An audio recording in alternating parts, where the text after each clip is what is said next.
Okay, so good afternoon and welcome to the joint PSB, the Swansea Public Services Joint Committee.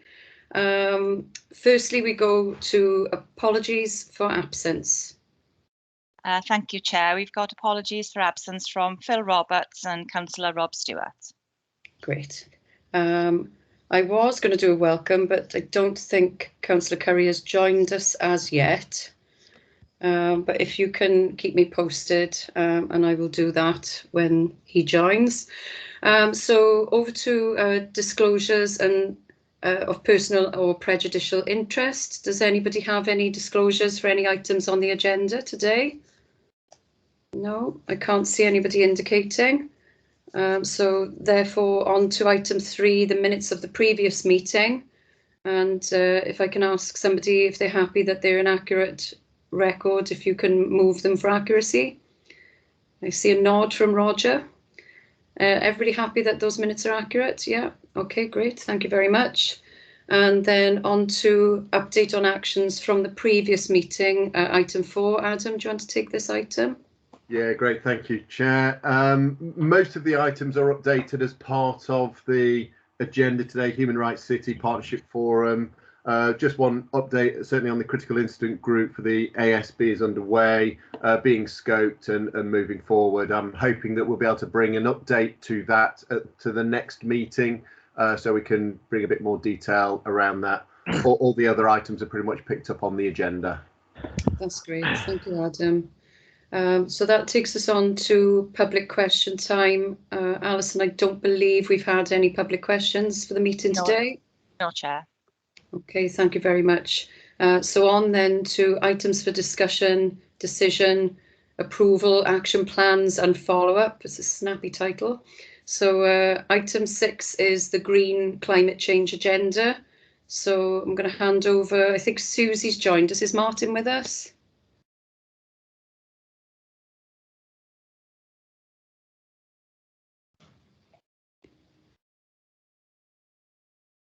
No.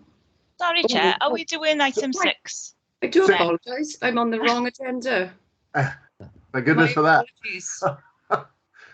Sorry, I was wondering if we were doing a rerun of the last meeting. My apologies. I've had problems, Alison, with the Modern Gov today. Okay, shall I send you the pack? Could you I'll send it please? to you by email. Yeah, the next item on the agenda is the assessment of local being 2022 update. And I think Richard Rowlands is here to give us an update on that. He is. Thank you for that. Richard, over to you. Okay, thank you, Chair. So the report starts on page 9 of your papers and it provides an update on where we are developing the wellbeing assessment, which then follows on from the previous reports to the committee. Since the last committee, the editorial group that has the overall responsibility for the development of the assessment and comprises the statutory partners, that's met regularly. We have a number of what we are calling strand leads, and they've been identified and they're each responsible for leading one of the 4 strands of the assessment. So we have strands for economic, social, cultural, environmental and economic well-being, and then all of those strand leads, they're also members of the editorial group as well. We also have working groups established for each of the 4 strands, and they're made up of various topic leads who are then responsible for drafting the content for assorted topics that will comprise each of the strands. In terms of the work itself, work is progressing, but there have been some challenges with progressing the work. We have the ongoing impact from COVID-19 and the rising cases, and that's proven to be disruptive. So we have the health board. The health board hasn't contributed significantly to date, although we have had some recent communication from the board saying that they will provide information based upon the report provided by the Public Health Observatory. But it's going to be really important that that information is timely, that it's sufficient, and that it aligns with the topics that are set out within the strands of the assessment, especially the social strand. Otherwise, there is a risk that we will have some gaps within the assessment. But the pressures are affecting all partners, and there are some difficulties with capacity and resources. And this is all having an impact on people's ability to commit to the process when there are so many other pressing demands on people's time and capacity. And I know there are other areas such as the environmental strand where we have some problems getting hold of information from council colleagues, which obviously we would look into. So we are having an ongoing struggle, but we are doing our best to keep things on track. So concerns specifically around the impact from rising COVID cases has been escalated to Welsh ministers by the chair and also by the chair of the regional coordinating group. But the response to date suggests that we're unlikely to see any changes to the timescales or to the expectations from Welsh Government, and we're proceeding on that basis. Partly in response to the challenges, the timetable for developing the assessment has been revised since the last report to the committee. And the key date that we're aiming for now is the 5th of November, where we expect to have the topics drafted, the initial survey and the engagement activity that will continue to the 15th of November. And then we expect to have a draft of the wellbeing assessment by early December, ready for consultation in the new year. In terms of the regional collaboration, both Swansea and Neath PSBs and the RPB are sharing and coordinating activity through the regional coordination group, and officers from all three organisations, we're also meeting regularly outside of that to share approaches, information and experience as well. So going forward, we'll keep the committee updated of progress, and the expectation is that we'll have a draft of the assessment ready to come to the meeting in December. Thank you, Chair. Thank you, Richard. Adam? Thank you, Chair. Just to say, within your pack on pages 33 and 34 are the letters that went off to Welsh ministers and their response, just for information. Thanks, Adam. Yes, I think from my memory, the minister has given us an extension with a review in January, I believe. I think that was Rebecca's response. Rebecca, is any delay could be challenged. So what she's asking at the moment is that we maintain the current standards at the moment. It will be reviewed if and when if things change. Yeah. But at the moment, to keep on the dates that are already set due to challenge, because there's no right at the moment to be able to change the legislation. Yeah, thanks for that, Adam. I've got Alan, Michael. Thanks very much. I think it was on that final point. I think Adam mentioned that the letters to Welsh Government and in response were in the pack. They weren't in the pack that I received. So I wonder if those could be circulated just so we know what's been said, because obviously we have contact with Welsh Government as well through other channels. So it would be useful to know what the position is there. The most significant point I wanted to make was the importance of community safety, or the work that we do to support safe, confident communities in the wellbeing assessment. We've had some discussion with the Future Generations Commissioner, and she's acknowledged the importance of that within the general structure of things, and I know these are issues, Andrea, that you and I have discussed on more than one occasion. So I think it would be very helpful if we could be sure that aspect is being fully covered in the wellbeing assessment, and if there's anything that we can do, either myself or Mark Brace, who represents me on PSB issues, we'd be very happy to be involved. There's a lot that's going on the policing side of that equation at the moment to refresh and increase our capacity to engage locally. And of course, the additional PCSOs that are coming as a result of the recent manifesto commitment will be of some assistance in terms of resource there. The other thing is a little bit in terms of the structures, because there was a reference there from Adam to the connectivity with the PSB in Neath Talbot and the Regional Partnership Board. And I have to say that is sometimes a very difficult area to navigate, particularly in Swansea and Neath Port Talbot. I mean, there's been reference made to the health contribution already, and hopefully some of those things will become clearer in the next item on today's agenda. But it would be helpful to be clear about what is happening in that sphere. And again, it's something I know that you and I have discussed on more than one occasion, with a general wish to simplify the way in which we communicate in order to focus on getting things done, rather than continually going around in circles trying to work out what's happening between different bodies. The final thing is a little quibble, but as it's been said 3 or 4 times already, I do wish that in Swansea, which is the only place that it comes up, we could get rid of this reference to statutory partners. There aren't just 4 statutory partners. The Chief Constable and the Commissioner are statutory partners by invitation. The 4 that you refer to are the mandated partners, and that's a different point of distinction. It's something that only comes up in Swansea, and it would be nice if we could tidy up the language. Thank you very much. Thanks, Alan. I'm sure that's something that could be easily rectified. And on the subject of item 7, perhaps we can continue the discussion when item 7 comes up on the agenda. I've got Roger. Yeah, thank you, Chair. Just in terms of the letter, and the letter I got back in the pack has got Karen Jones as from Neath Port Talbot as the respondee there. I'm led to understand the conversations with my other hat on in Neath Port Talbot PSB that the issues in terms of submission of the documentation into Welsh Government is something that's been experienced across a lot of public service boards. That, you know, obviously that doesn't slow us down in terms of trying to get things through, but I think these issues are clearly, you know, across the region rather than being bespoke to us as well. So just to reflect on that. And just a final point, I know Councillor Curry has joined us, so just to let you know that. Thank you, Roger. And before I bring you in, Adam, can I just welcome Councillor Kelvin Curry to the first Public Service Board meeting as the new chair of the Mid and West Wales Fire and Rescue Authority. Welcome, Councillor Curry. Just a slight correction, I'm the deputy chair.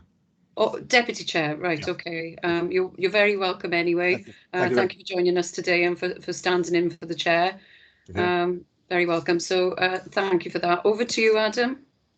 Thanks. Yeah, it was just a point of clarification. There is only one pack, so the letters are definitely should be in everybody's pack regardless, because it's in the pack. So we can't disaggregate that. It's there for everyone or there for no one. So should be on pages 33 and 34 of the pack. So the only reason I say that is that obviously public may well view this later and may think there are different packs, and I just need to be very clear that there is only one pack for the purposes of anybody else viewing this later.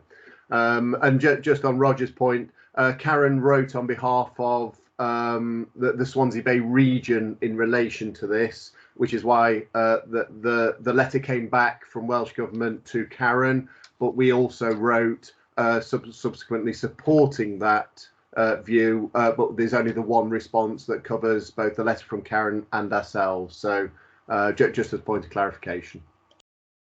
Thanks, Adam. Roger, your hand is still up. Is it legacy? Can I just say thanks to Adam for that. I've now found it in the electronic version. It may be a print problem at our end, so I stand corrected. Thank you. Thanks all. Okay, great. So without any further questions on item 6, we'll move on to item 7, and welcome to Keith Reid to discuss the item Integrated Public Health Approach to Substance Misuse. Chair, I'm sorry, I don't think Keith is with us yet. Right, okay. It's the meeting is going very smoothly so far with all these technical difficulties. He has had the meeting request. Okay, what we'll do then, we'll move on to item 8, and we'll come back to item 7 when Keith joins us. So therefore, has Lee joined us yet? I can't see Lee on the list either. No, but Rhian Miller's here. Not sure if Rhian's able to provide the update. Rhian, welcome Rhian, and hopefully you can take item 8 for us. Yeah, thanks, Chair. Lee sends his apologies, so I'm going to just be providing this verbal update for you today.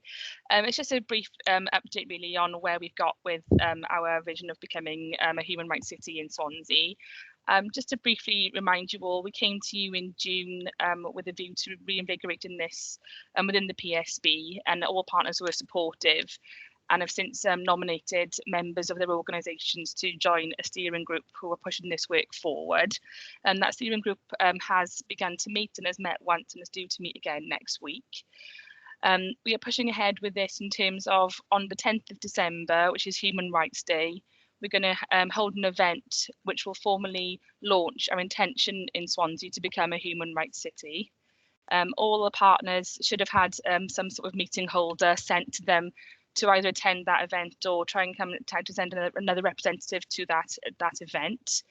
We're progressing with the engagement with community groups and the public on this item, on this matter. It's one of the elements that's really important about becoming a human rights city. So we began meeting with community groups and forums, and we'll be shortly undertaking a baseline awareness survey just to understand people's current awareness of human rights and what they think the priorities for Swansea should be.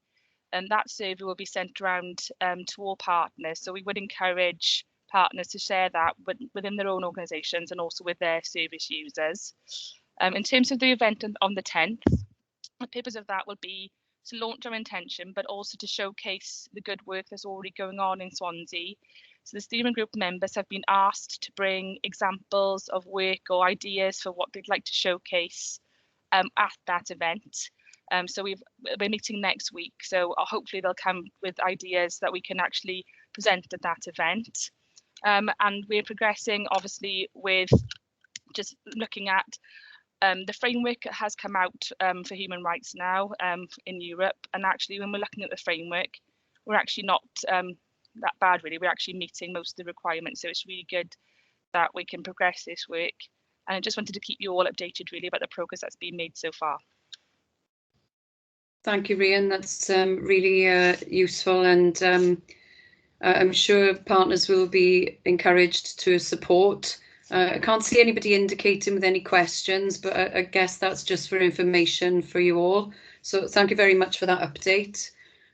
So we'll move on then to Audit Wales report, rough sleeping in Wales, everybody's problem, no one's responsibility. And I believe we have Steve Porter and Mark Wade with us this afternoon. So over to the both of you. Okay, thank you, Chair, and thank you, colleagues on the call. I'll just make a brief introduction if I can before Steve comes in.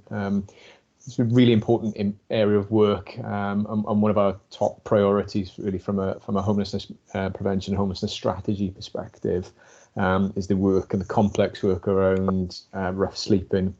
The pandemic has obviously placed particular pressures on us both as a housing provider and a local authority in relation to rising pressures in homelessness. But there are also some real opportunities as well, and some I do need to highlight some of the good work which Steve will go into shortly, and some best practice really which emanates from Swansea around this important area, both from a local authority perspective and importantly partners that contribute to this work. So Steve is our expert on all things homelessness and is our operations manager for what we call community housing.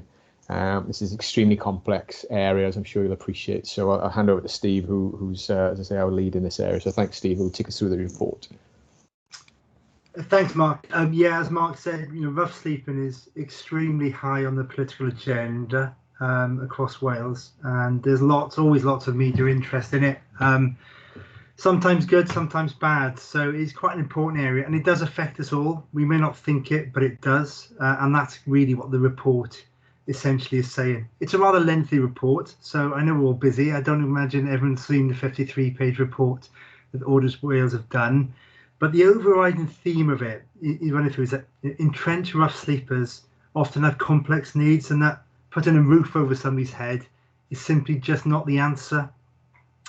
And to get the right solution requires a multi-agency approach. And that effectively is what the whole report is about, is how all public services can impact on rough sleeping. Like all reports, the recommendations are generic. This one's across Wales. So, you know, the landscape of Swansea is very different to many of the other authorities. So some of the recommendations may apply to us, may not apply to Pembrokeshire. You know, for example, if we think about rough sleeping, we've got a university, we've got a prison, we've got approved premises with the end of a railway. We're a medium-sized city. It's very different to, you know, our other authorities, even Cardiff, which is, you know, even more precious than we've got in terms of rough sleeping. So what I would say is when you look at the report, if you do get a chance, the recommendations aren't specific to Swansea, albeit we do accept that some of them do apply to us. I will also say is the world has moved on somewhat, and the report was done in July 19. The research was carried out in 2019, and it was updated during the pandemic. So a lot of what's in there, the world has changed quite a lot, as we all know, in all aspects, and particularly homelessness. And so some of the recommendations are already in motion, and therefore it's a little bit outdated. But nevertheless, you know, we accept the recommendations.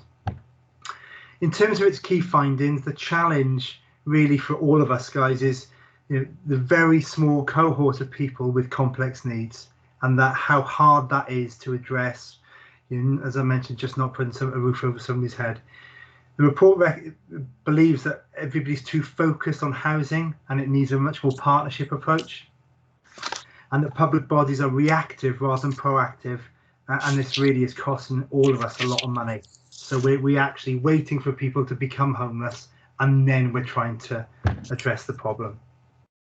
It's come out with 2 recommendations. I don't want to risk sort of repeating what the report says, but they just say that we need to make better use of data, more meaningful data, more timely data. What we've done in the past, I think we're guilty of it, is that, you know, we've had rough sleeping figures from last year. Oh, what should we do now? And then we're not perhaps taking a strategic approach. I'll come back to that now because we have changed. And also their other recommendation is public bodies should use the complex needs self-reflection tool to improve how they can jointly address complex needs. Now, I'll come back to that as well, because that's a little complicated. How are we doing in Swansea? We're doing pretty well. That's the good news. And the pandemic has had a massive impact on how we deal with rough sleeping. Our numbers have considerably reduced. You know, we used to have 15, 20 people rough sleeping any one night. Now, as of, well, the report says 9 in September, we're down to 6 in October. That's an average per rough sleepers per night. So we're doing quite well, and we're doing quite well in terms of partnership working. So we've got many examples of how we've worked well in partnership. The homelessness cell, I have to sort of put that forward as perhaps the perfect example of how we've addressed this. The homelessness cell involves housing, health, the police, probation, and many, many other voluntary sector organisations. We meet 2 weekly and we discuss the vulnerable people in the city. How are we tackling it? Do they need vaccinations? How are we going to get vaccinations to them? Do they need temporary accommodation? How can we support them in temporary accommodation? And we all meet and discuss what the issues are. And that, I guess, is a perfect example of how the report is a little bit outdated in terms of partnership working. I know I'm jumping around a bit, but it's really important that we understand the level of need in Swansea. Whilst rough sleeping has been kept to a minimum, we've got a huge problem with temporary accommodation. We've got lots of people in temporary accommodation which are difficult to move on because they've got complex needs. And what they really need is rapid rehousing support. And it's important that all the services have an impact on that. It's not just putting a roof over somebody's head. What next? I think we think that the self-reflection tool is useful, and it's quite complicated.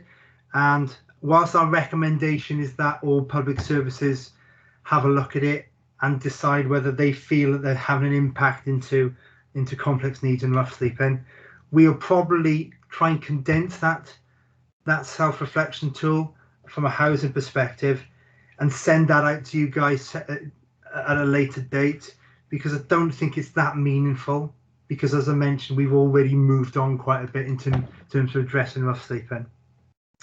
And do you feel that your organisations have the characteristics that are better placed to respond to people with complex needs? And what they're looking at there is, are you trauma informed? Do we need to think about co-location of services? Do we have co-production in when we're thinking about rough sleeping and complex needs? And these are the questions I think the Audit Wales report are asking your organisations to ask yourselves. Some of it will apply to you, some of it won't. But I think there is a reasonable amount of sensibility within the report to say, actually, we can have an impact in it, we can help you in housing. What we want to do is reduce evictions. We want to reduce evictions. We want to stop people becoming homeless. But when we do, we want to be able to meet their needs really quickly. But can we reduce evictions? Should we be co-locating? Recently, we put in a bid with health to have a substance misuse and mental health combined service working together, co-located. So something which is a good example of what they suggest. That was turned down by Welsh Government, but I think that is something we can certainly revisit going forward with health to say, actually, this is what we need. Substance misuse, I have to say, is quite a large problem that's affecting us at the moment. Overall, the good news is I think we're heading in the right direction. There's not a lot else that that public services can do to help in Swansea. We've got Housing First, we've got a rapid rehousing approach. We meet every week with health and police and probation. There are so many meetings, I can't tell you that the partnership approach is happening. But I would ask, and the report is asking, can you ask yourself, do you really adopt a person? Do you have trauma-informed approaches? These are questions that could be asked, and we'll probably condense that self-reflection tool to something which is a bit more meaningful for you guys. So we're all a bit stretched. It's quite repetitive, we feel, but there is some value in it, and we really ask, how can you make an impact into rough sleeping? The only way we can eliminate rough sleeping in Swansea is with everybody's help, and to that end, we would agree with the report. I think that's just, I could talk forever about homelessness, but I realised I had about 10 minutes, so we're strapped for time. So I'm not sure if there's any questions from Mark and myself. Thank you, Steve. And it is a very major topic, very difficult to get through in a short space of time, but I think you've really covered the highlights very well regarding the report, so thank you for that. I've got a question from Sean and then Anna Michael. Yeah, thanks, Steve. That was really helpful, really comprehensive, and well done. I suppose all of us, or the partnership, in terms of getting the numbers of rough sleepers down. I think that's really impressive and testament to the work that you've been doing. My question was going to be around, and I'm not close to this, but in terms of, do we know, or are we able to predict the impact of COVID and I suppose potentially the economic impacts? We know that we're expecting the people to have greater mental health problems post-COVID. We're starting to see some of that. And also, I suppose, furlough is finished. I've got to be honest, I'm not up to date with where we are in terms of the eviction rules in terms of COVID now, but whether, I know, they were stopped during COVID, weren't they? And I'm not quite sure whether they're still in place, but do we have a feel for whether numbers of homelessness are likely to increase as a result of some of the changes? Yeah, Sean, this is a really important question. It's really tough at the moment. We have a real comprehensive sort of numbers on this. We're heading for the highest number of homeless presentations that we've ever had. So we're heading in Swansea for 3,500 homeless presentations. So that does absolutely indicate to us and to you that the pandemic for us is just starting, like I'm sure a lot of your services on this call are aware of, and unfortunately the public they don't see that at the moment. They read in the media that we're approaching the end of the pandemic, and therefore people feel that they want to get housed quickly. Well, the number of properties has reduced, the number of people coming into the service has increased. So it's a real headache for us.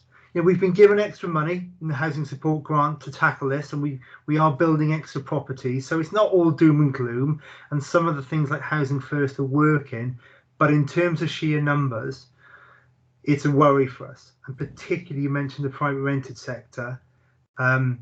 Landlords have got really nervous about this not being able to evict. It's not just down to that. The values of property have gone up, so landlords that work with us for years have decided to sell up, or not taking the risk on some of the vulnerable clients that because of the difficult. So we're finding the private rented sector a real difficult option to tackle at the moment. There's no easy answer. We are working with the Welsh Government on having like a private rented leasing scheme and a number of aspects, working with ourselves to increase the number of one-bed properties. So we're trying to tackle it. We have got a handle on the numbers, but it is higher than we've ever seen in terms of homeless place.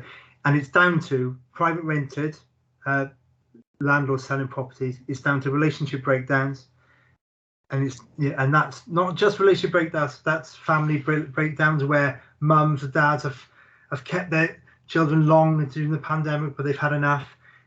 Domestic abuse is on the increase. Everywhere is slightly on the increase, unfortunately. Yeah, no, that's really helpful, Steve. I mean, yeah, that's a really worrying picture that you're painting, and just shows that we've got to carry on working together on it. But yeah, that's really helpful. Thank you. This is no comfort, Sean, and I know there's a few hands gone up, but in some local authorities in Wales, there is a waiting list to go into temporary accommodation. We are not at that level. So people are actually homeless, and they're saying, well, we're going to have to wait for a space. We can always find a space for somebody. If somebody, and although we've got 6 roughly at the moment, they've all been offered temporary accommodation. It's just they've decided not to take it. At the moment, we're not at those critical levels that some other authorities are at. Okay, no, that's helpful. Thanks, Steve. Thank you, Steve. And I think what you've highlighted, Steve, there is, as you said, the unseen work that goes on in terms of prevention of homelessness, which is as critically important as housing those who do find themselves homeless. So it's a really important point. So I've got Alan and then Roger. Yes, I'd endorse the point that you've just made, Andrea, that that issue of early intervention and prevention and joint working. People don't see what's prevented, do they?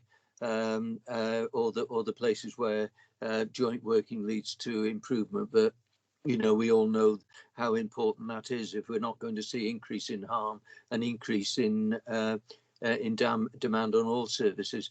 I particularly endorse the comment that was made about this not just being about housing, although obviously the challenges for housing and for housing provision are enormous, and of complex needs being at the heart of the issue. And I think there's been good work in Swansea done by the council's officers with the police and with voluntary organisations. Again, it's where things are still going wrong that is in the public domain, but that work has been very important. I would like to pay tribute to those who've been involved in it. In the presentation as well, I thought there was an important point made about the impact of substance misuse. We're still in the situation where the joint declaration by the 2 PSBs of a critical incident may not be reflected in the level of deaths now, but the problems are sort of below the immediate level of deaths in as a statistic is deeply worrying. And for that reason, I was particularly interested in item 6, in item 7, which of course we've jumped over. And I just wonder whether we're coming back to that, Andrea, or is that not going to happen? Because the two issues are very closely related, are they not? And it's very important that we do get the right understanding across the piece on our partnership working on that, because it's not unrelated to the issues of homelessness. It's not unrelated to other issues of harm. It's not unrelated to other demands on policing, on the local authority, and indeed on the health service itself. Thanks, Alan. I can confirm Keith has joined us, so we will skip back to that item once we've concluded this one. So just to give you reassurance. So I've got Roger and then Mark. Yeah, thanks, Andrea. It's just, yeah, just to concur with what Alan said in terms of this, you know, we do a lot of good work, which you end up with sort of counterfactual measures, really, things that haven't happened. And but, you know, we need to pay tribute to a lot of the work that's gone on. And thanks to Steve and Mark, really, for framing the issue and giving us a bit more insight into which is clearly a challenging area. And just want to commend Swansea as well, because you are staying ahead of the issue, albeit, you know, it is fast approaching. I think the issues around COVID and you know, comments in around that we're through it and all that is, you know, is clearly wrong, not only from a health perspective. I'm sure Sian will concur with that, but also this bow wave in terms of mental health issues and things that have been stored up, I think is probably going to impact us all through and into the future. So yeah, thank you, Andrea. Thanks, Roger, and all very valid and very concerning points, but you're absolutely right to raise them. Mark?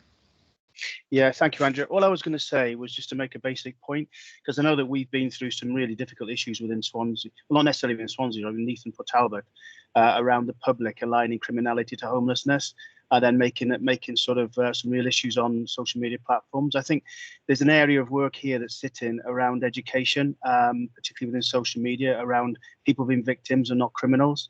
And I think that is part of the problem that we don't necessarily address, that we ought to be addressing in more of a proactive way, notwithstanding that everybody around the virtual table knows of all the good work that goes on, the interventions that we've been doing. I think there's a bit of work to be done wherever that sits with proactively looking at that, because I think this issue is here to stay. And from what we can see, it's getting a little bit worse. So I think there's work there to be done. It's just an observation, to be honest, Andrea.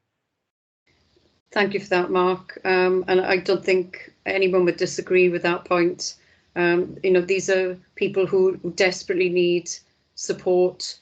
And actually, it is a challenge when they're blamed as a cohort for other issues when they're not necessarily the ones at fault. It is something that we do struggle with in terms of communications, and perhaps we could look at that and try and rectify that as much as we can. I could see, Alan, I think your hand is still up according to my screen, but I think it's possibly my technology, my technical issues. It's showing us down on my screen. Yeah, I'm having issues with IT today. I do apologise, everybody, but I can't see anybody else indicating. But what I really want to do is to add, at the sake of repetition, shamelessly or not, add my thanks to Steve, to Mark, to the teams, and also, as been mentioned, the third sector, the housing associations, the charitable organisations, and health. To be honest with you, and the police, I don't think we've ever seen such excellent partnership working as we've seen throughout this pandemic. And we've seen that the results have paid dividends. People have been taken from homelessness, moved sometimes into supported accommodation initially, but successfully installed into permanent accommodation, and breaking that cycle. And I think long may those relationships and partnerships continue for the benefit of people who find themselves in exceptionally vulnerable situations. We really don't know, I think is the honest answer, what's going to happen post-pandemic. But I think we can safely assume that there's going to be people in financial hardship. We may unfortunately see more relationship breakdown and more representations of homelessness. And I pay tribute to those in terms of the prevention and early intervention, which is absolutely what we need to do. And the unseen work, the unseen heroes, unsung heroes, I guess. So thank you both very much for bringing this report today. As you can see, it's captivated the minds of all partners here, and it is an important topic for all of us. And I think that we're on good solid ground going forward in terms of collaboration with partners. So thank you very much, Steve, and to Mark as well. So no one else is in. Sorry, Chair, I was just going to say there were 2 recommendations on that report. Right, okay, so we'll put those to the vote. Thank you, Alison, for the reminder. So is everybody happy to support both recommendations? Yeah. Okay, great. Thank you very much for that. So we're going to skip back to item 7 and welcome to Keith Reid from Swansea Bay University Health Board. Item 7, Integrated Public Health Approach to Substance Misuse. Welcome, Keith, and over to you. Thanks, Chair, and apologies that I'm late. A staff issue I had to deal with urgently, but all resolved now, so sorry about that. I'm here just to give an update on where we are with the integrated public health approach to substance misuse. Just to remind the board about the committee about what the background to this is. So it's we've already heard from Commissioner Michael that the 2018 a critical incident in relation to substance misuse, drug misuse, was declared in the Swansea Bay region, Western Bay region. And that was to get some action focused on the problems of drug supply and in particular highlighted the issue of drug-related deaths, but also the wider social impact of substance misuse in our communities. There was an action plan drawn up in response to that declaration, and one of the elements of that was a recognition that we needed to move to a different model of providing or tackling substance misuse, one which was called a public health model or an integrated approach to tackling substance misuse. And there was a joint PSB meeting in January 2020, just before the COVID pandemic unleashed itself on us, where there was wide agreement that that was the approach which should be adopted, and work on that continued, and the main statutory agencies across the region have endorsed that approach and support it and continue to support it. One of the elements in that approach was the establishment of an expert advisory panel to inform the work in the Western Bay region around tackling substance misuse. And the couple of elements to that: one was to draw on experts, subject matter experts from a national and international perspective to provide input on what's the best evidence-based approach to tackling substance misuse. And the second element of that was about engaging with those who've been directly impacted by substance misuse, those who have lived experience, whether they have direct experience of the issues themselves as someone who's lived through substance misuse, or whether they're those close to those individuals who've been impacted, families and other community members.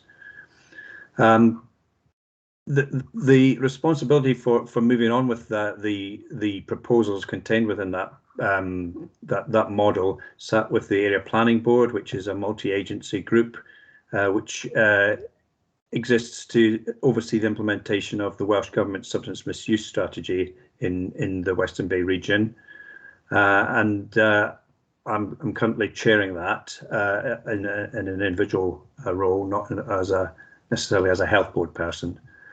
And that Area Planning Board, after several attempts to get consensus on how to move this project forward, agreed that the expert advisory panel to inform the development of the public health approach should take a form similar to that which had been successful in Dundee in Scotland, which was the establishment of a drugs commission, is what they called it in Dundee, the Dundee Drugs Commission, but essentially an independent group coming together comprising the two elements which are outlined there as subject matter experts and those with lived experience. And over the last wee while, after the APB enlisted the assistance of a contractor called Figure 8, who has been intimately involved in the Dundee Drugs Commission, proposals for the implementation of a commission-style approach in the Western Bay have continued to be developed, and we're at the position where we're looking to launch such a process locally. Now, the membership of the commission or the expert advisory panel is independent. It's not drawn from local agencies. It's deliberately drawn from those outside the local sphere. It's voluntary, so people participate in the process because they feel they want to, as a public good. They're not paid for participation, but they are bringing expertise which is not routinely available locally to bear on the problems locally. And the findings of the panel or commission sit independently, so they're there as recommendations for consideration thereafter as to whether we accept and implement them or not. So that's the outline of how the panel would work. It operates in a variety of ways, one of which is to sit in closed session and to consider data and sometimes sensitive data and issues together with the experts and apply a technical lens over those and come up with recommendations. And there's also an element which sits in public session where evidence is heard from individuals around the impact of drug misuse, substance misuse in the local arena. And it's that combination of approaches which I think gives the panel or the commission its strength. There have been a number of concerns raised about the approach of the panel around governance and to whom is the panel accountable and how. And also, I think a very real issue about we've got local government elections coming up in the spring next year, and if the panel is operating during that period, there is the opportunity for it to skew the political discourse during that period with some unintended consequences. So we've been looking very closely at both of those issues.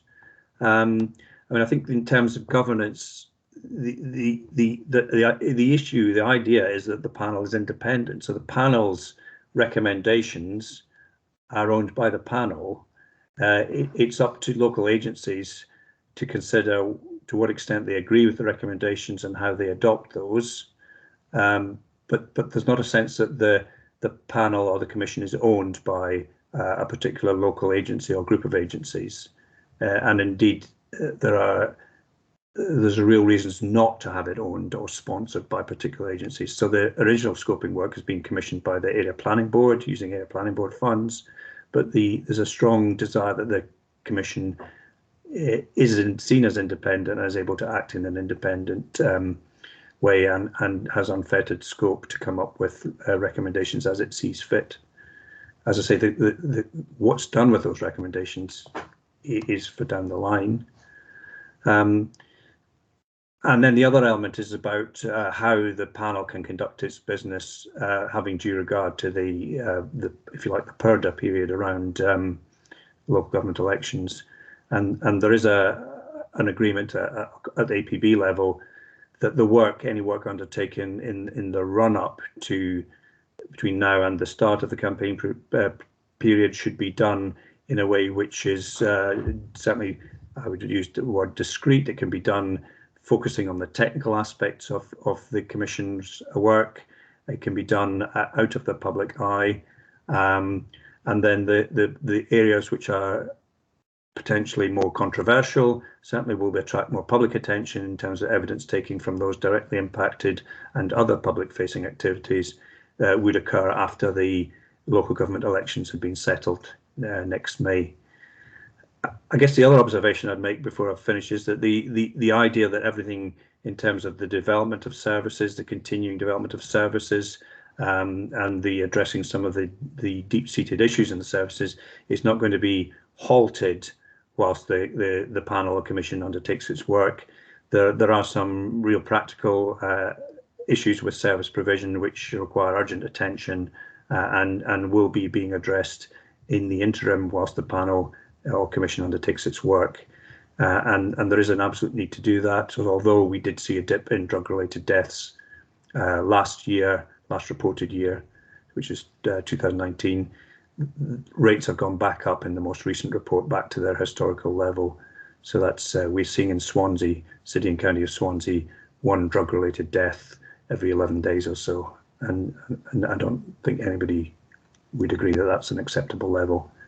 Understanding that is just a proxy for much wider and deeper seated harms associated with substance misuse. So I'll stop there. I'm sure there'll be a lot of questions and points to discuss. But that's the overview I wanted to bring to the committee. Thank you. Thank you, Keith. I've got 2 people indicating so far, so Alan and then Mark.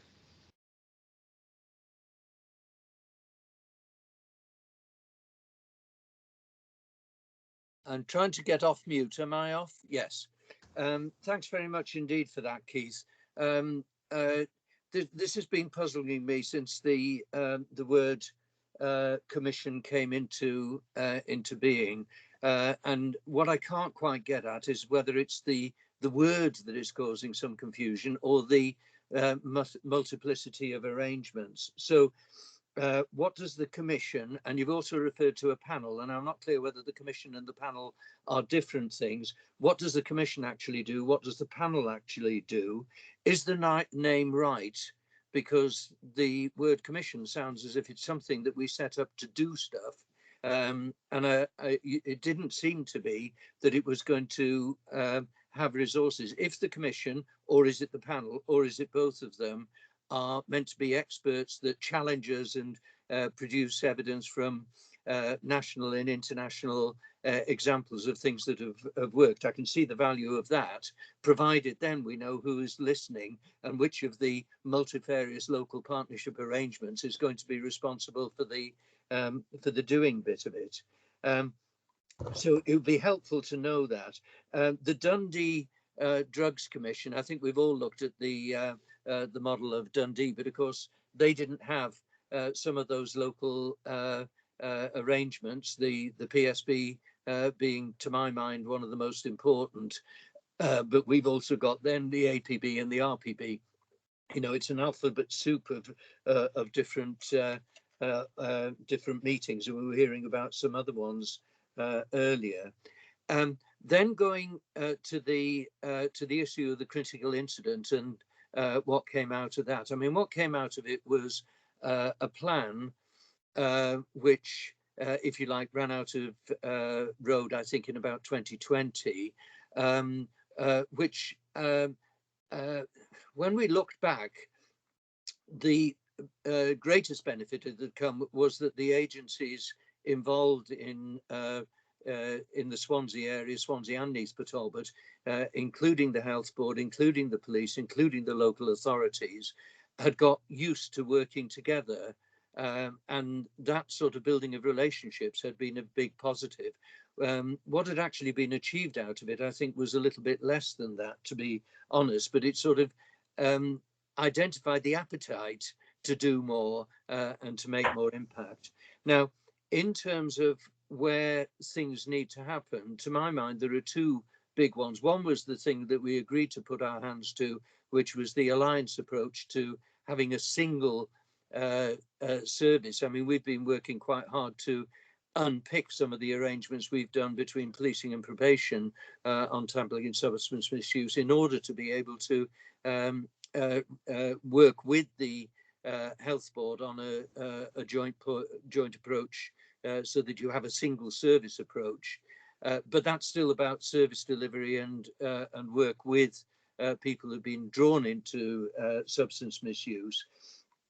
What we've said repeatedly is that somehow we need to move on to something much bigger and more ambitious in terms of changing public attitudes, changing the way that people are drawn into substance misuse, changing, if you like, an element of tolerance, the extent to which, for instance, suggestions around legalization of some drugs suggest that they almost don't have any harm, when we know that that's not the case, and a tolerance of middle class substance misuse, which of course is what in effect feeds the drugs market. So a lot of little complex issues there. My main concern is that although we came together and identified a critical incident, gave top level engagement with what we would do in order to take it forward, it seems to have got a bit confused and puzzling, and I'm not sure that I quite understand the commission concept and what that's got to do with the other things that we're doing, or perhaps to a degree aren't doing.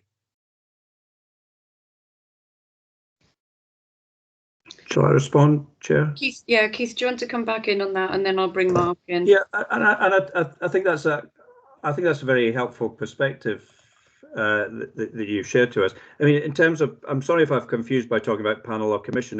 The terms in my mind are interchangeable, but as the Commissioner shared with us, using the term commission leads to an expectation of action. I'm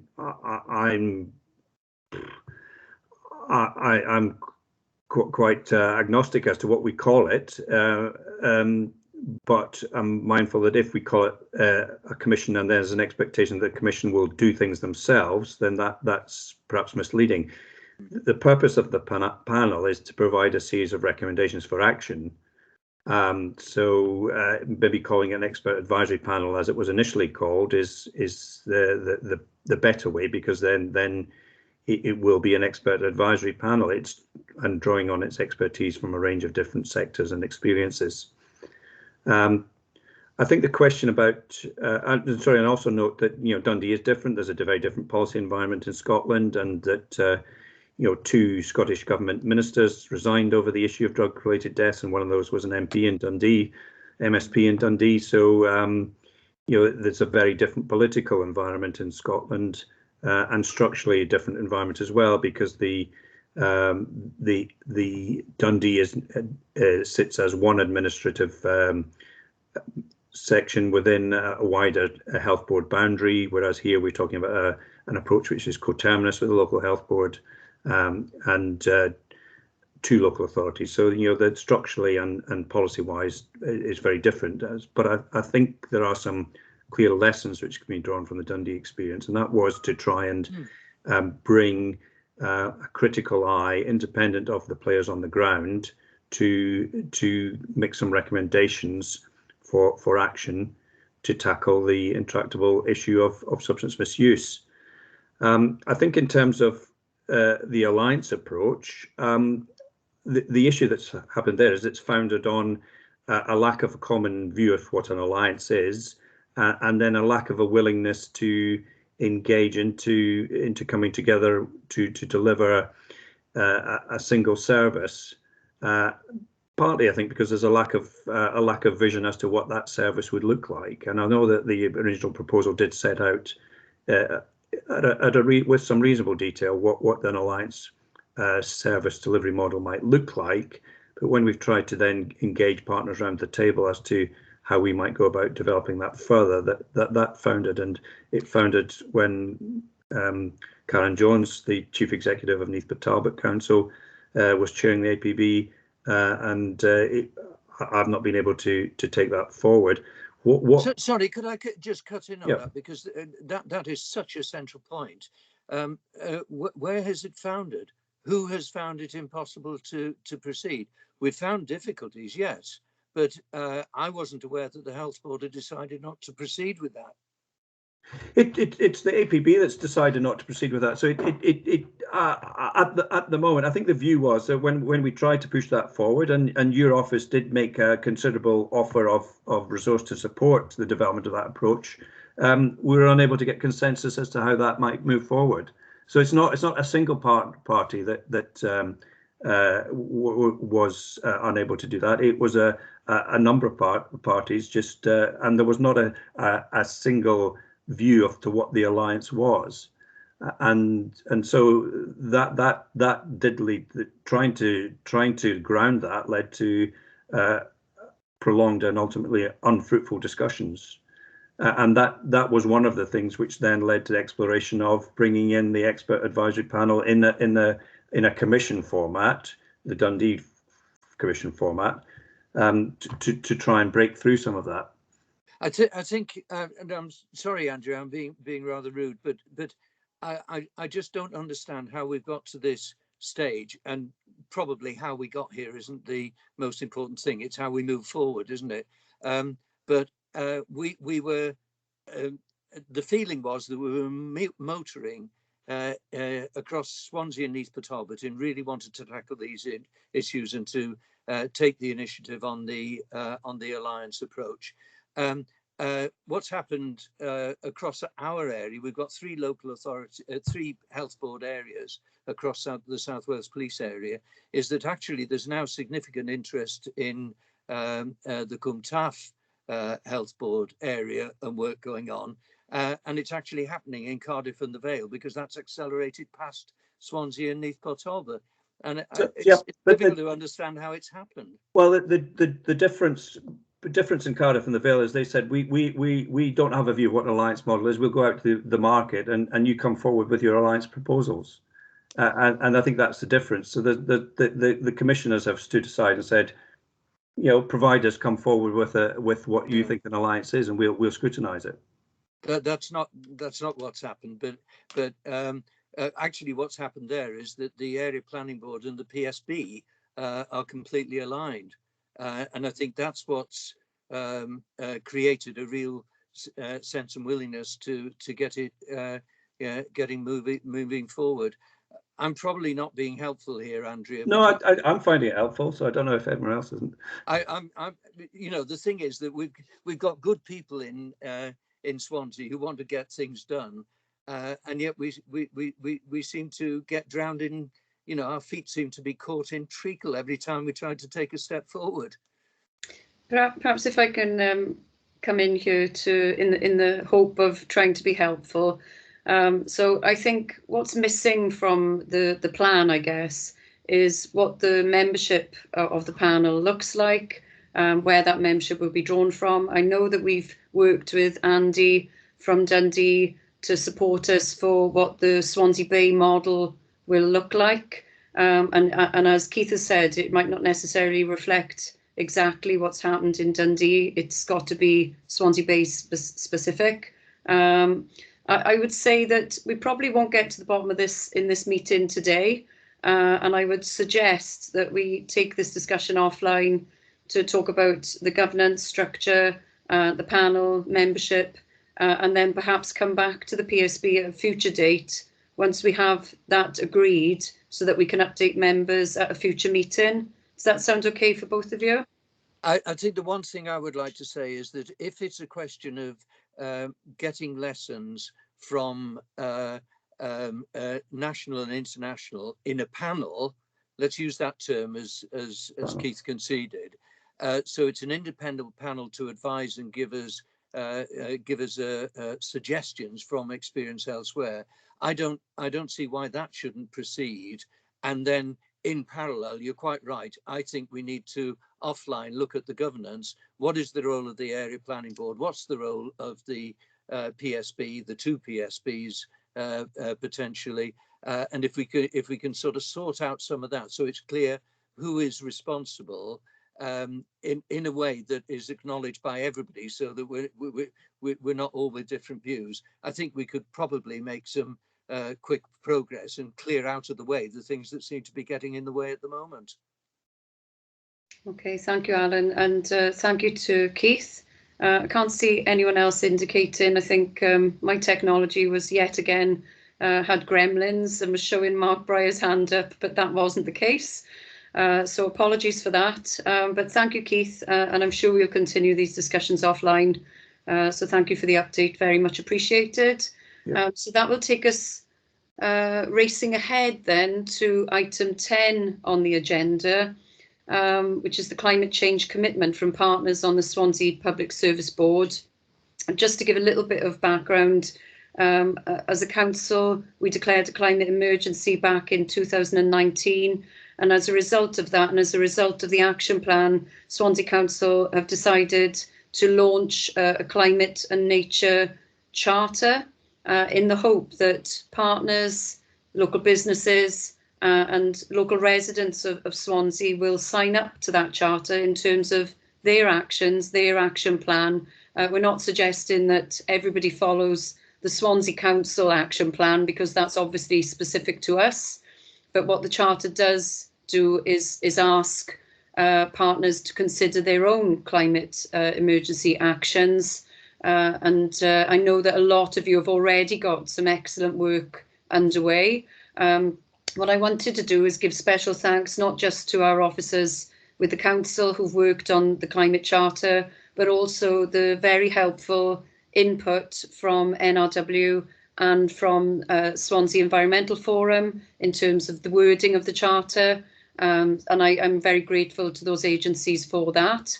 I know a number of you have already signed up prior to this meeting, so thank you very much for doing that. But I believe we have 2 outstanding, and I'm hopeful that you will be willing to sign up during this meeting today so that we can have the full suite, the full complement of PSB partners signed up. So Adam, I don't know if you want to update sorry, Sean, do you want to come in? I was just going to say, I'm sorry, I think it got lost in my inbox somewhere, but Adam and I have exchanged a bit of correspondence, and yes, we're happy to sign up to it. It will be, it's very much in line with the decarbonisation plan that we're developing as an organisation. So yes, happy to do that.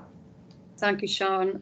Very, very pleased to hear that, and delighted. So Deanne, I'll go to you next. Thank you, Chair. And similarly, from a HMPPS probation perspective, we'll be signing up as well. And thank you to Adam for the timely reminder before today's meeting. Yes, thank you, Adam, for the little nudge in advance of the meeting. Is very much appreciated. Roger? Yeah, we've already signed up and happy to do so. It really aligns to our sort of environmental work that we're going on at the moment.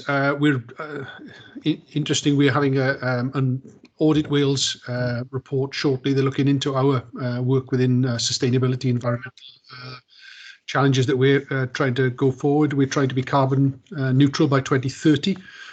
Which is a challenge for a fire and rescue service with large diesel engines and every fire station being essentially a large garage. That's part of our infrastructure and something we've got to try and get around. But yeah, but that's something we're very much committed to. And I know Councillor Curry, who's on the call here now with us, that's very much a champion for the service in terms of the work that he does as well. So.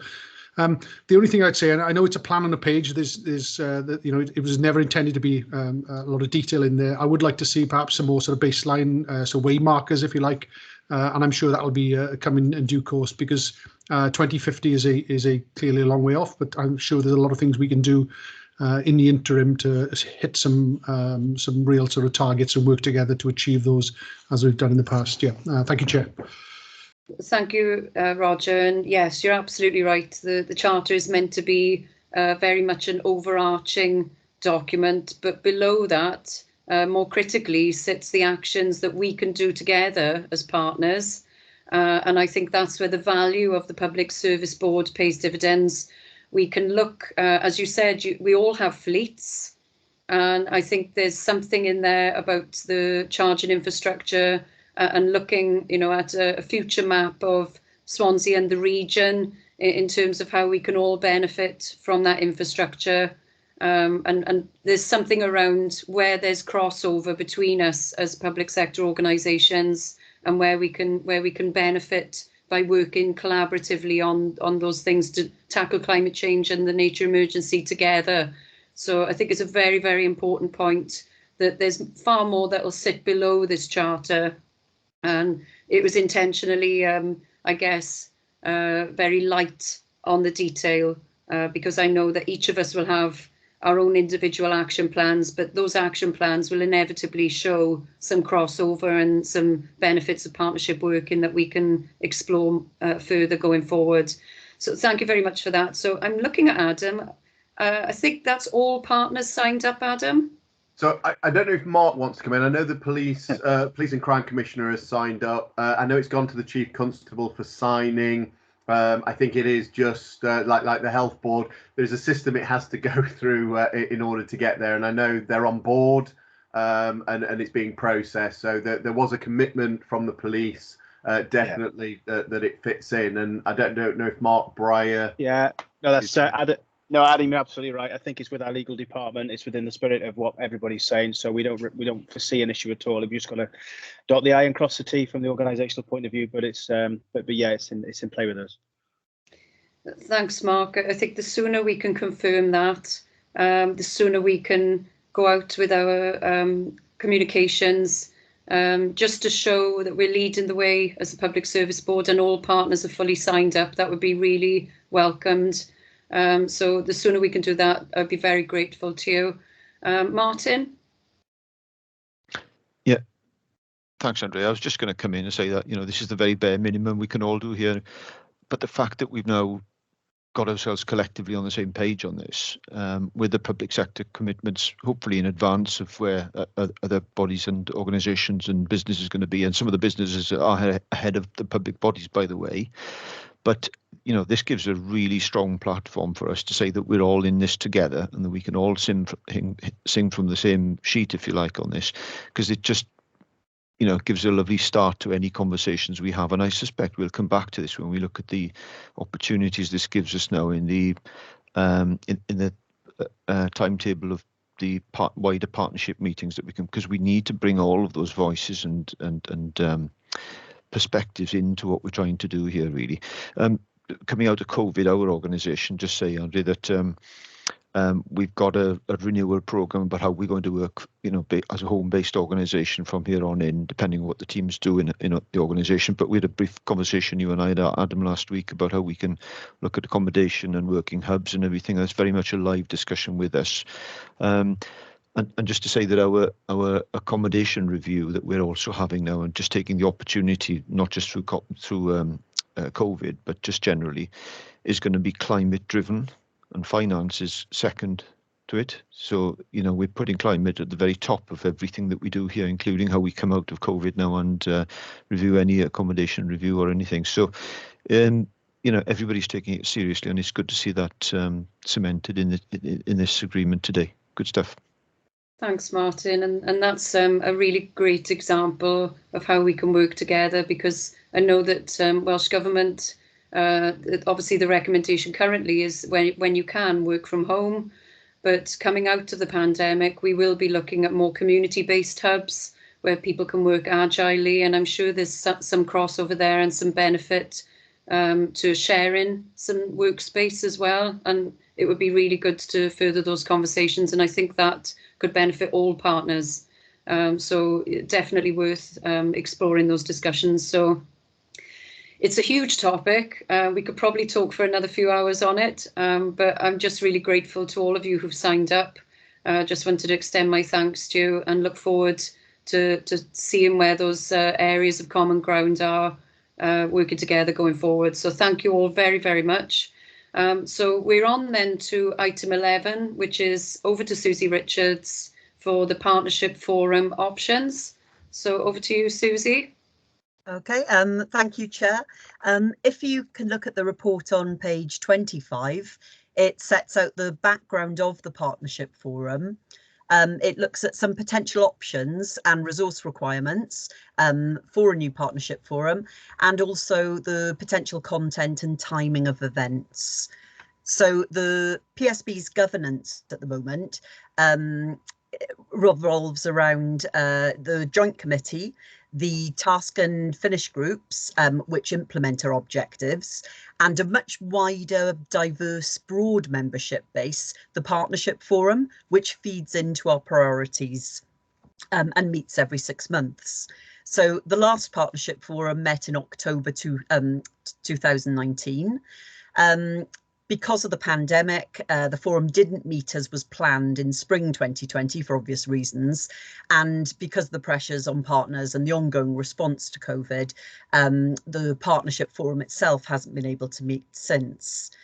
We're obviously keen to re-engage with the wider forum members as soon as possible. So potential options, we'd recommend that we look at a Partnership Forum taking place virtually, given the high rates of COVID in Swansea, moving to an in-person format next year. We're looking, well, last time around it was over 100 people. The number of attendees could be set anywhere from 20 to 40 to over 100. The key constraint is the technology. As the events are virtual, it's open to everybody. So many of our partners and some of our citizens who have attended in the past, we know that they prefer Zoom to Teams, but several partners, including the council, were not actually able to host an event using that platform for security reasons. So what we're looking for ideally is a partner with access to Zoom who might be willing technically to facilitate the virtual event going forward. And if no partners are able or willing to do this, then as a backup, we'll look at Microsoft Teams, but that's likely to curtail some of the meeting content because it isn't as flexible. We'll also need volunteers from across the partners to help facilitate, including ideally a Welsh language breakout room. So we'll be looking at a volunteer for each 8 people in a breakout room. In terms of the content, because we've responded to the pandemic by narrowing our focus on our 4 emerging themes, and we're very, very conscious that the continuing impact of COVID is preventing health and social care related resource, particularly being available to support the Partnership Forum until spring, we've been advised. We're suggesting that perhaps resource might be available to focus on a human rights city theme for the next Partnership Forum, particularly if it were held in November prior to the December launch of the developing statement of intent. Breakout groups could look at human rights city ideas, what sort of difference the initiative could make, how it can be personalised, and really look at how examples of the actions taken affect our residents. So the aim then would be to encourage the attendees to support and sign a human rights pledge and become an active member of the Human Rights Action Plan Implementation Group. So that's one option that we'd recommend. We'd also recommend focus on a city for wellbeing and wildlife, but perhaps looking at that as the potential for a January or February event, because resource issues linked to COP26, etc., could impact partners' abilities to get fully involved in an earlier focus on that theme. And finally, just a further theme in January, February could be looking wider at playing our part in the recovery.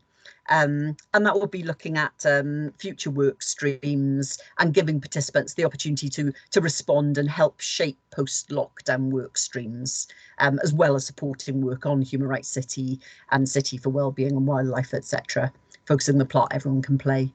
So what we're looking at in terms of recommendations is, if possible, a virtual partnership forum to be held in November, focusing on a human rights city. A virtual partnership forum potentially in January, February, focusing on a city of wellbeing and wildlife. And that's ideally if a partner with access to Zoom and ideally experience technically can host that event. We'd also like to host a partnership forum in June 22, focusing on cultural community, and that future work programme to be set out within the wellbeing plan. And again, we're looking for volunteers to help break out for the breakout rooms from each of the partners, and looking for your support with that. Thank you very much. Thank you, Susie. So I think it's probably sensible to take each recommendation one at a time. So if oh, sorry, Amanda. I think I'm preempting you, Andrea, because I was going to offer on Zoom and various other things. We'll come back to that one for recommendation 3, and the offer is very well received. So the first recommendation, as Susie has outlined, is the virtual partnership forum to be held in November, focusing on human rights and a human rights city. Is everybody happy to support that? Thank you all. The second one is a virtual partnership then in January, February, focusing on a city of wellbeing and wildlife. Everybody happy to support? Thank you. And a partner with access to Zoom and experience technically host the above event. Amanda, there's nothing like a volunteer. Well, we do have Zoom. We have used it for big events, unless there's someone who will be more technically competent than us, because we are learning all the time. You know, things like using post-its is the latest thing, but happy to provide that if that helps.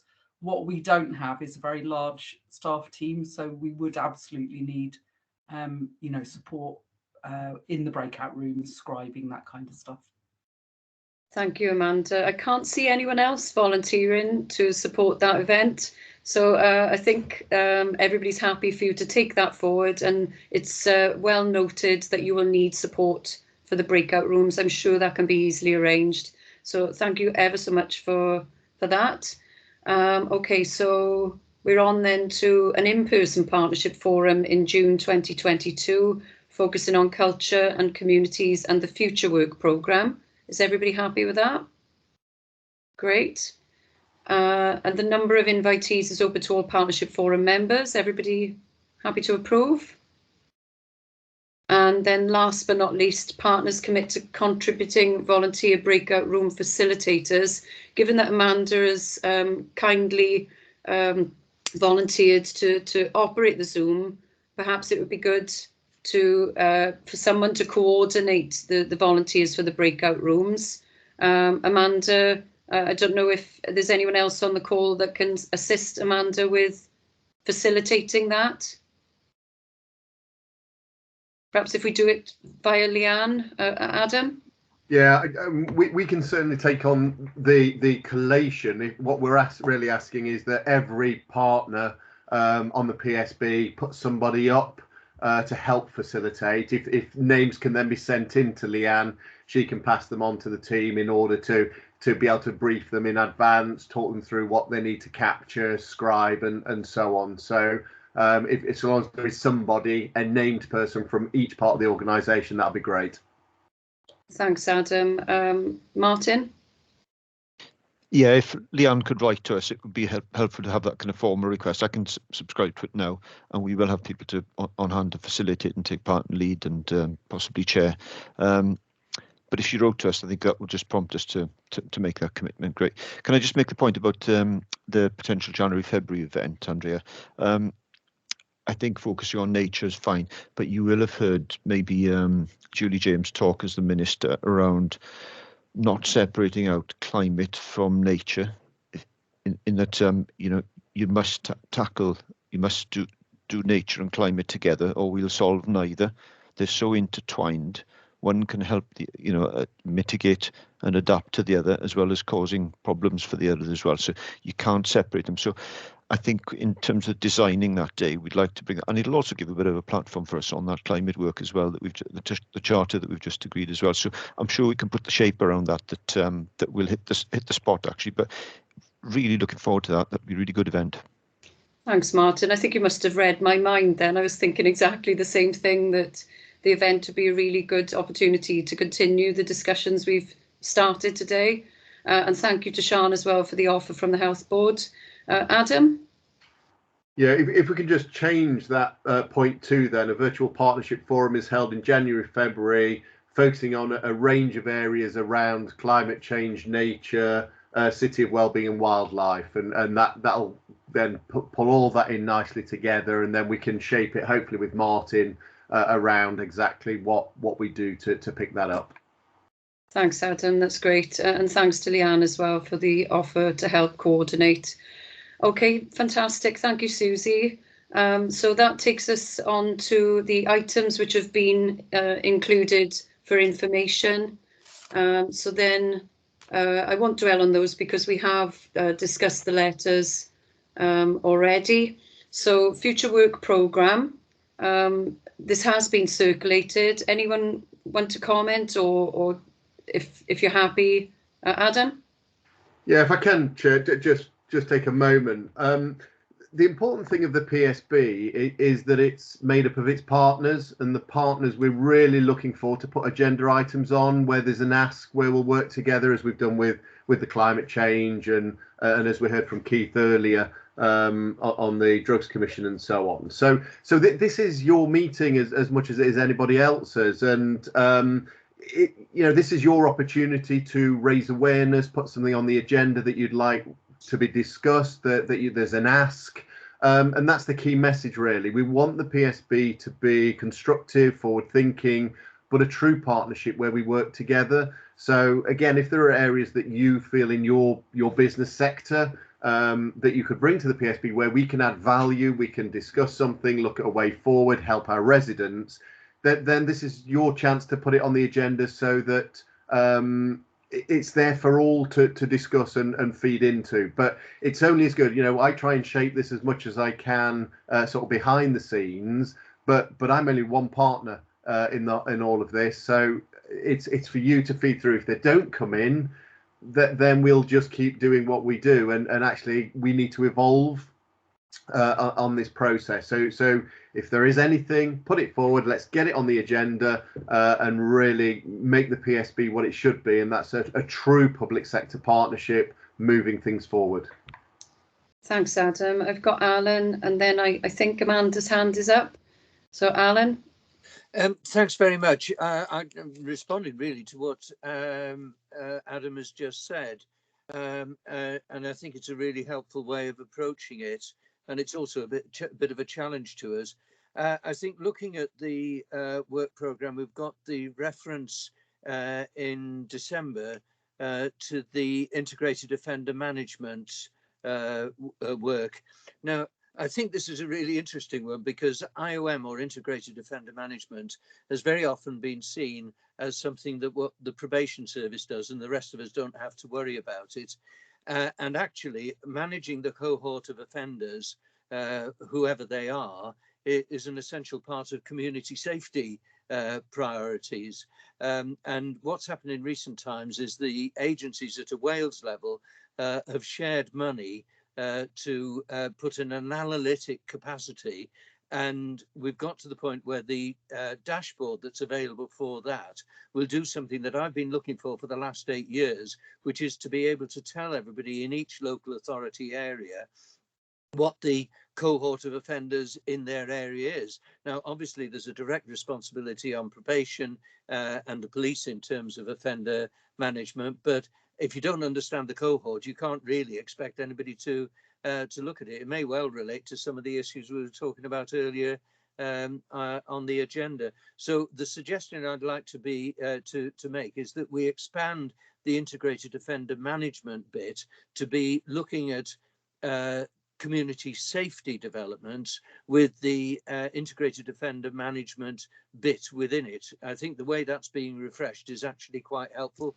I don't often say the Ministry of Justice is doing good things, but they are actually getting it right this time, and the reunification of the probation service a year in Wales ahead of what's happening in England gives us a real opportunity. And the other bit that fits with that is the creation of the Safer Communities Network, which is a joint approach by policing in Wales and local government in Wales through the Welsh Local Government Association. And there's some really positive ideas coming there about sharing best practice, sharing what works after a period which, because of loss of resources, really in all the agencies that are involved, community safety, if you like, has sort of fallen down the agenda. So I think it would be a really good opportunity if we were to bring those things together in the December meeting, and I can certainly we could contribute with along with probation colleagues to pulling that together if that would be helpful. Okay, I'll go to the other speakers, but Adam, I can see you're nodding approval to that suggestion. Yeah, no, that'd be really welcome. Thanks, Alan.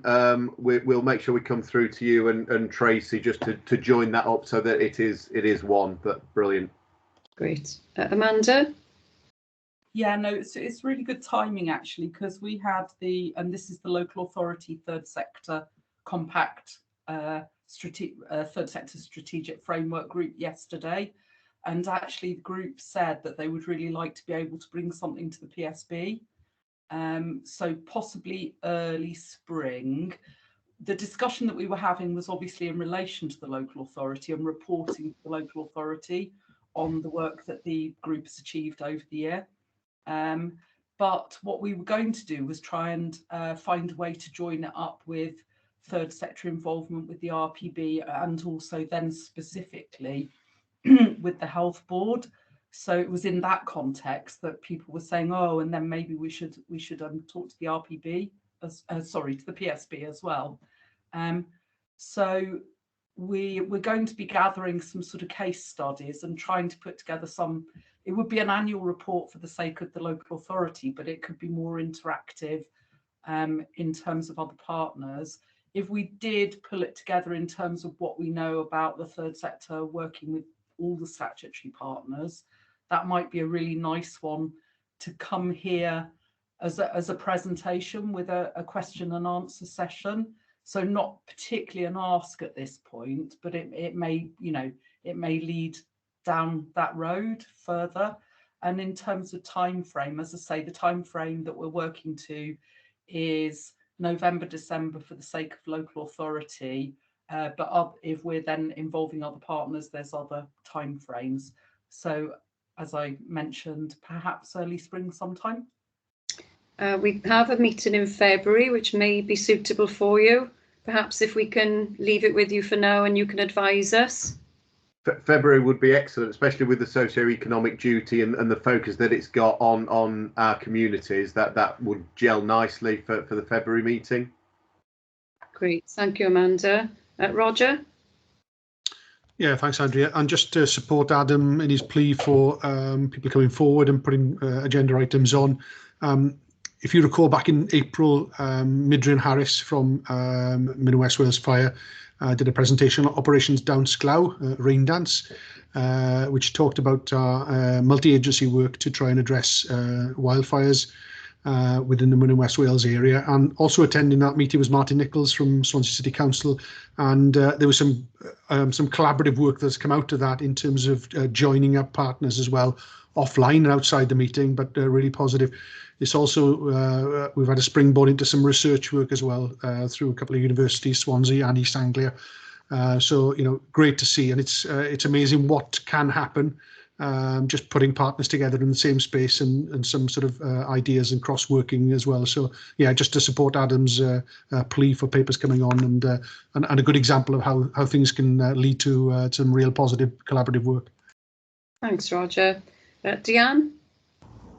Thank you, Chair. Just to pick up the Commissioner's point around integrated offender management through a community safety lens. Adam, very happy to support that conversation with Tracy in terms of bringing that back to the PSB. I think the Commissioner refers to, we've got some very interesting data that we actually took to the last Safer Swansea group at a very early stage. I think it has real potential to shape some discussions here. So absolutely happy to be involved, Adam, and support that as well. Brilliant, thank you. Mark? Yeah, I just wanted to say that this is an onward discussion that we're having regularly in the last couple of weeks. You're probably fully aware that with the problem-solving groups at tactical level within division, there's a refresh around actually physically solving problems and getting outcomes. But the basic point there, which seems to be missing, or we don't seem to have much gravity around it, is around escalation, where we escalate the problem to the Community Safety Partnership Board, which then, if we can't deal with it there, we should escalate the problem here. So it's really giving the PSB a bit more teeth to solve the practical problems on the ground. So I think there's work to be done within community safety with myself and Adam and both sides of the river, to be honest, to put some more gravitas around pushing these problems upwards. And for me, the relevant sort of assessment of success is around outcome and escalation. And I know we've got themes arriving here, but specific issues would be probably the way forward. So that's really a task that we've got to take back and make sure our groups are operating effectively. Just an observation, Madam. I think you may agree. Andrea, Mark is quite right there, and I'll irritate everybody by saying that's happening in Cardiff now. It's really accelerated there. I want to see Swansea giving Cardiff a bit of competition. I think I don't think we would disagree with that. In terms of giving the PSB more teeth, I think that's something that we'd be very interested in moving forward. Adam?